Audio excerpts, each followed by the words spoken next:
Welcome to Narrowboat that James built. I hope you're well, thanks for joining me. This has all arrived so I can continue my first fix of electrics. I've got to get everything basically done in the ceiling before I put the ceiling boards up. I've ordered all this from 12 Volt Planet, which is an online auto and marine electrical specialist. They're really good. I've got my Arctic Blue there for the 240 ring main. That doesn't have to go in the ceiling, obviously that's below gunnel level. I've got Marine Flex, Ocean Flex cable, so 2.5 for that, for the red and black, for the all the lighting circuits in the ceiling. Solar cable, so I've got 6mm solar cable, got 30 metres of that. I'm not sure yet about the solar panel positionings, and they're not going to be at the back of the boat, they're going to be kind of midships to fore. So I've got plenty of that, and I got one of these scan strut solar mounts, solar cable mounts to go on the roof. This is really good. I said 12 Volt Planet, they sell like a range stuff, but they do get the best stuff in. They're a little bit like John Lewis for that. So yeah, I got one of those. Got some conduit and some chunky 10mm cable, or flexible but 10mm cable for the water pump and some of the other stuff right down the end. So I'll put like a buzz bar down there or something like that so I can take a feed off that. I've also got to put some lights in and stuff, and the lights I've got are these ones. I didn't get these from 12 Volt Planet, I just got these from Amazon. But these are the ones I got, right? So they're really not, I don't shine it right, but they're nice because they're diffused. So you can't see all the little LEDs in it, unlike all the ones I've got on Slow Patrol. But when I got the box, I couldn't believe it. They've got an energy efficiency rating of an F, right? Which I thought, oh God, I need like 40 of these, so that's no good.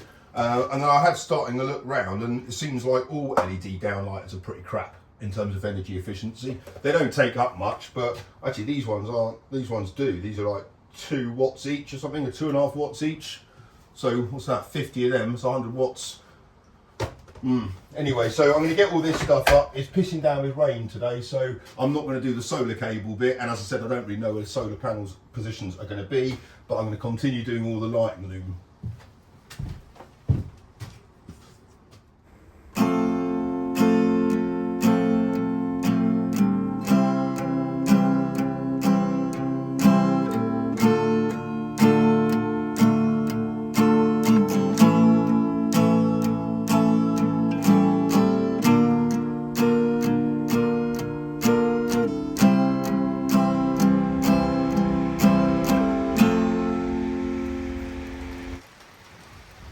Right, I'm feeding the conduit kind of through that way down to there to where all the lamps are going to be. I'm doing these along here at 4 foot intervals, and they're going to be in between all of the ceiling lamps.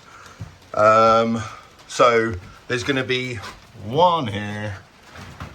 So this is where the trim's going to be. So there'll be trim on the wall, trim on the ceiling. That will be a piece of trim going across there, or a couple of bits of wood or whatever it's going to be, however you're going to make it up, and then the lamp will be mounted in there. There's another one by there, another one there, so again trim down to there, and the lamp bang opposite the trim. So that's going to be the case all the way down the boat. The only slight difference is here where there's the flue. Obviously there's going to be the flue's going to have some kind of thing on the ceiling, but there won't be a lamp there. So 4 foot intervals, so I think I've got 8 in the galley and the galley area. So now I need to just carry on doing this for all the lamps, and they'll all kind of connect up here. The lamp connection is obviously going to be here, where I'll be able to take the trim off and service the lamp should I need to.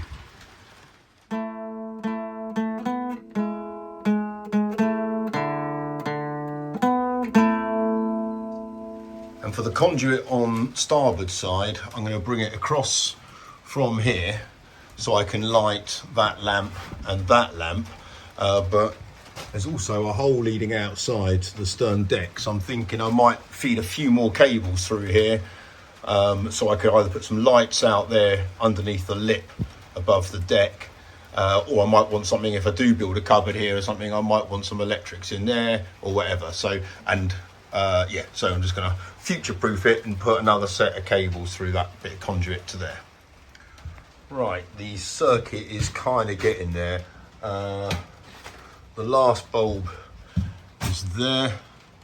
So all of this has kind of been done. So it's teeing off there and taking it to starboard side. I'm missing one there because of the flue spelt incorrectly. And then back here, so there's another one there by Graham's Hatch. And then there's another one there.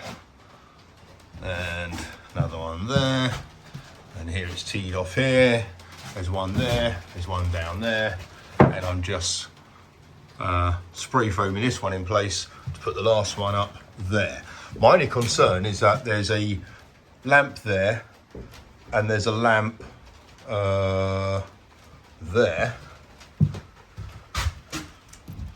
but there's nothing there where the flue's going to be. At the moment there's a lamp here in the centre and one there in the centre, kind of over the hobs, but I'm kind of nervous that this area here is going to be a little bit dark. Well, certainly where the flue is, this kind of part of the kitchen here might be quite sparse of light. So I'll see what it's like when I got all the lamps in, I guess. Oh, Marlon's a clever boy. He's just sent me this on WhatsApp. He's made this up for me to show what the return companionway is going to be like with the fridge underneath it. Obviously, I'll have the fridge obscured by a door, but kind of gives you a flavour of it. Anyway, he's popping over in a minute to see tell me how he's done this. Marlon's just come along and tested my new steps. Firstly, they're still in place, which is good. And he also thought the ergonomics worked really well for him. So, happy days. I have finished the lighting loom for the galley and dinette. Now I've got to turn my attention to the second bedroom, the bathroom, and my room right at the end. So, all the switches are going to be on bulkheads. So there's no I don't have to worry about any cabling coming down the upper walls for switches.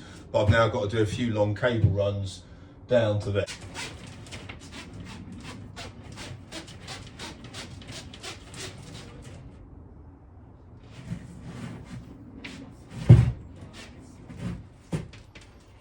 Right, here are the ceiling lighting cables for bedroom 2, which I'm going to want to be able to control from the galley here, because the kids will be in there and I'll be able to turn the lights on and off. So yeah, this will be this one, but the bathroom one will be obviously powered from the bathroom, and the bedroom will be powered from the bedroom only. I won't be able to turn it on and off from here. Obviously I'll do the mains from here, but switches will be over there. But there'll also be a switch, so there'll be a switch here and a switch in there. So I guess this will be a master switch. Right, let's get this in the roof.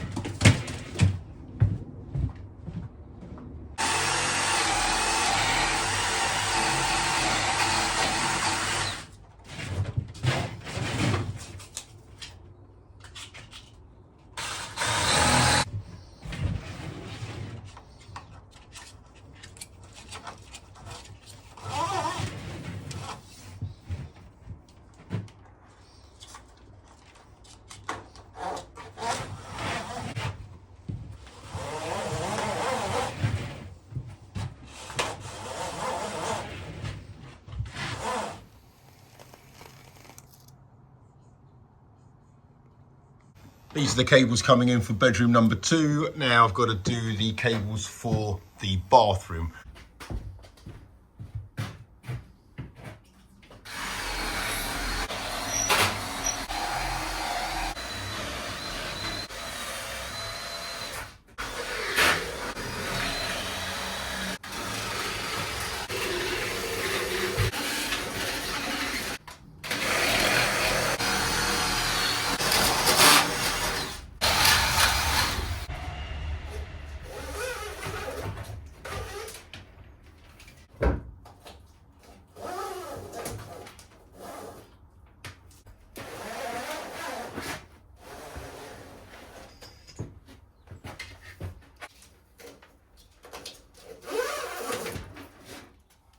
Right, I've now laid the cable for the bathroom, bedroom 2 and all the other stuff.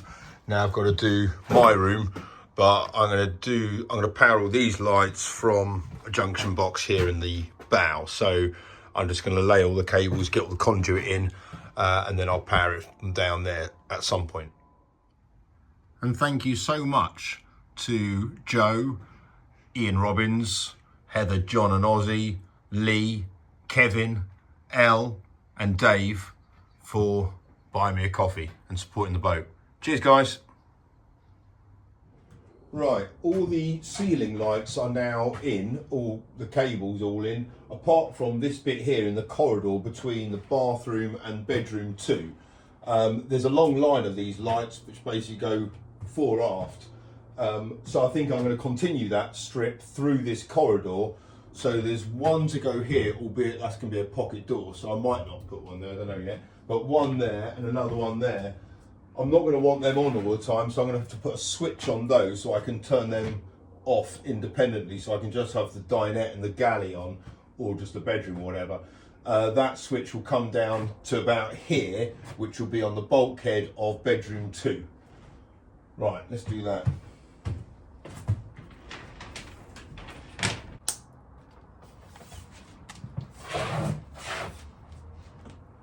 And when it's in, it just tucks into that little void there.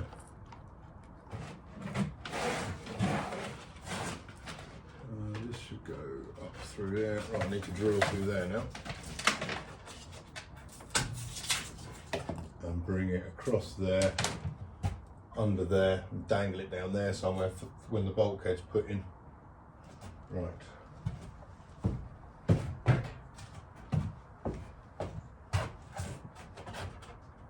Actually, I don't need to drill there at all. It goes over it. Right.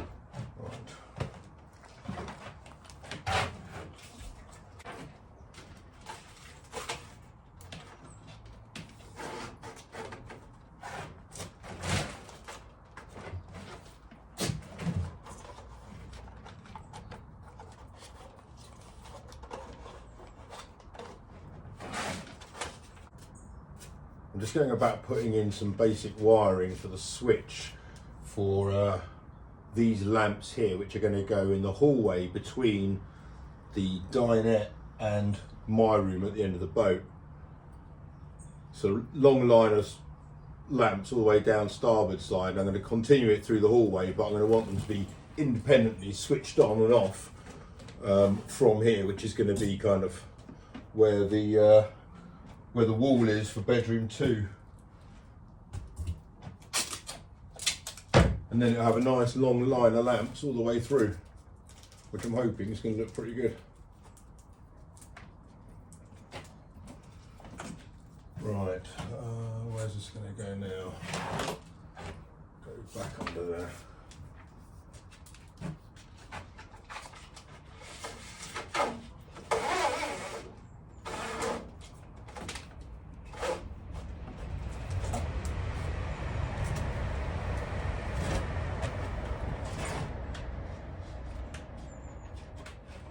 Right, and then there's the second lamp there.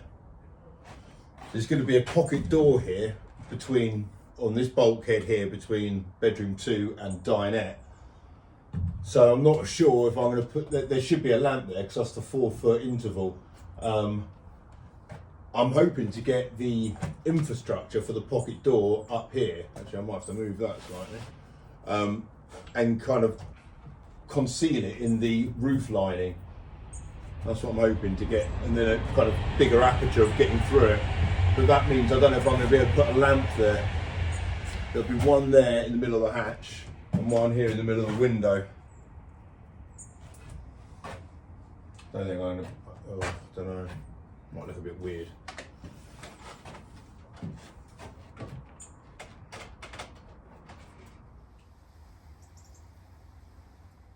Just waiting for some of that spray foam to dry. But that's it. That's all the internal lights. So yeah, every 4 foot, I'm gonna have a lamp all the way down the boat on that starboard side. Right, that feels good to have finished all the ceiling lighting looms. It definitely feels like winter's setting in, and it's getting pretty cold in here to kind of work, certainly in the evenings. But fear not, my diesel stove is being installed, I think, kind of next month, maybe November. I'll tell you more about that, but basically I need to get a real wriggle on because I need to build the fireplace and hearth so that when Lockgate come out and do it, they can install it all in one day. So it's going to basically be there. So I've kind of just got to build this part of the galley first, and then I can build the fireplace. It's a curved, or it's a cylindrical stove, right? And it's going to go right here. So I'm thinking the back of the fireplace, which is going to be where the dinette is, I'm going to want that curved as well, which has given me a few things to kind of ponder. I can obviously bend ply, and I can put, you know, kind of mosaic tiles on it and stuff, so that can all look nice. The thing I'm questioning is the fireproofing behind it. So what I've got on Slow Patrol, what most people do, they've got, you know, 90-degree kind of upright vertical sides where you put 25mm CS board on it, but that is rigid as you like, so you can't bend that or anything.